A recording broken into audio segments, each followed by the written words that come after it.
The topic is Marcus Garvey and Africans in the Caribbean. And we have with us to talk about Marcus Garvey and Africans who made up a very, very significant part of the international slave trade in that particular part of the world. Dr. AAl-Hadid, who is the chairperson of the Africana Studies Department at Tennessee State University. Dr. AAl-Hadid, the individual countries that we are talking about and the European countries that established these particular areas in the Caribbean, these countries were responsible in a real sense for what is known as the international slave trade. Give us some information in reference to the operation of this trade and how Africans reacted to being enslaved in this particular part of the country. Absolutely.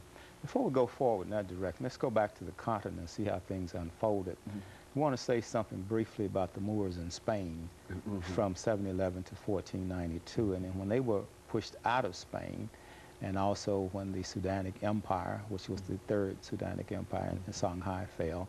Christopher Columbus then went out and he did his explorations in October of 1492.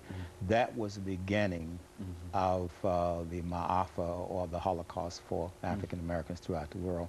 So all of these avaricious European powers, the Portuguese, the Spanish, the French, the British, the Germans, they started taking initiatives to go around the world, establish colonies, go into Africa and kidnap people, foment wars so that they could get prisoners of wars, and they brought them over here.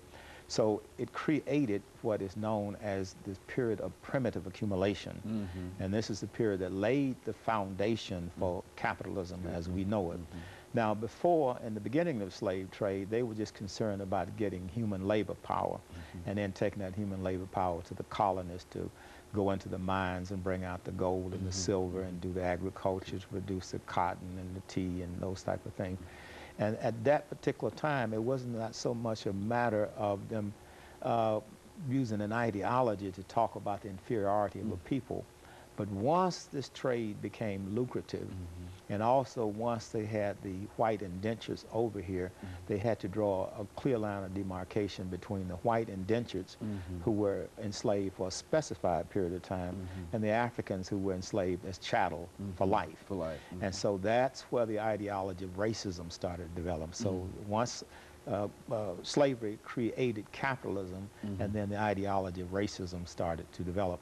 And what I would argue as a sociologist is that capitalism, a form of economics, created the ideology of racism. It wasn't that the Europeans had this negative attitude about Africans, because they had almost 800 years of experience with the Moors. They knew in the Greek and Roman time, they knew about the ancient Egyptians, so they knew that the people in Africa were highly civilized and highly developed. But they had to create this mythology so that to keep the white workers who were indentured controlling their plantations in their interest while they were running their royal families and feudalism in Europe, you see. And so this developed, and then eventually you created a situation in this country where you had the people divided along, lines of race and also lines of class. Now, when the American Revolution took place in 1776, of course, there was some talk about, we hold these truths to be self-evident, all men are created equal, but that really didn't apply to the Africans, because those that carried out the American Revolution intended to establish another white nation.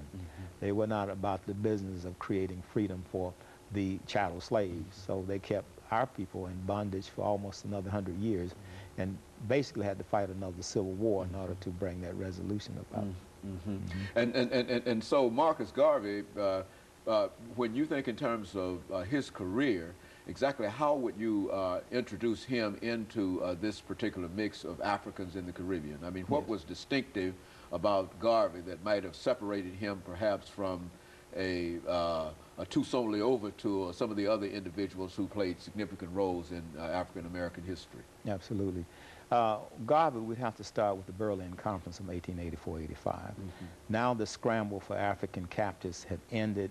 The Europeans have become entrenched in Africa. Now they're establishing colonies in Africa. They're establishing colonies in Angola, Nigeria, and so forth, and basically enslaving Africans on African soil. On the continent. On the continent itself. So by this time, Garvey is born August 17, 1887.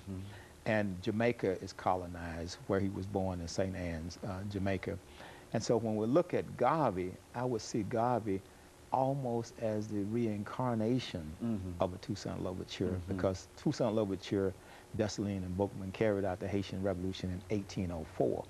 So Garvey now is coming almost 100 years later to bring about a similar type agitation you see in Jamaica, which is not that far, you know, from Haiti and from the Cuba, Hispaniola areas. In terms of Garvey, Garvey was a person that was from a father who was a Maroon in Jamaica. His father taught him a lot about history, about culture. He worked as a period of time as a printer, and then he started traveling throughout the Caribbean. He traveled throughout South America. He went to Venezuela. He went to Panama. He went to Ecuador, throughout the world. And everywhere he looked, he said, where's the black man's land? Where's the black man's government, his men of big affairs? And he said, since he could not find them, he would set out himself to create this. And so he left the Caribbean, and then he went to London around 1912. While in London, he had contact with a man by the name of Dusay Muhammad Ali Pasha, who was an Egyptian nationalist of Sudanese origin. And he worked with Dusay Muhammad for about 2 or 3 years with his newspaper, the London Times Oriental Review. And he learned a lot about nationalism. He learned a lot about Pan-Africanism. So Dusay Muhammad was actually his mentor. And then he developed the motto for his movement. It was one God, one aim, and one destiny. And Garvey started crying, said, up you mighty race, you can accomplish what you will. Very interesting, however, Garvey really got sparked from his experience with Dusay Muhammad, and also from reading Up from Slavery by Booker T. Washington. As a matter of fact, he tried several times to come to the United States to meet Booker T. Washington, because he felt that Booker T. Washington was the only black man in America who had good sense. He was the only one that had a good understanding how to bring about a solution, because Garvey was not interested in assimilation. He was not interested in integration. He was interested in self-determination. He was interested in nation building. And what he saw in the experiment in Tuskegee is that George Washington Carver and Booker T. Washington was actually laying a foundation for the infrastructure of building a nation. And that's why he was eager to meet Booker T. Washington. Unfortunately, when he got to this country in 1916, Booker T. Washington had passed in 1915. Very good. And of course, Dr. Al-Hadid, let's make preparations for this second commercial break, after which we'll come back and give you an opportunity to talk about Marcus Garvey and his influence in these particular areas. And we'll be back with you following this very, very short commercial break. The topic is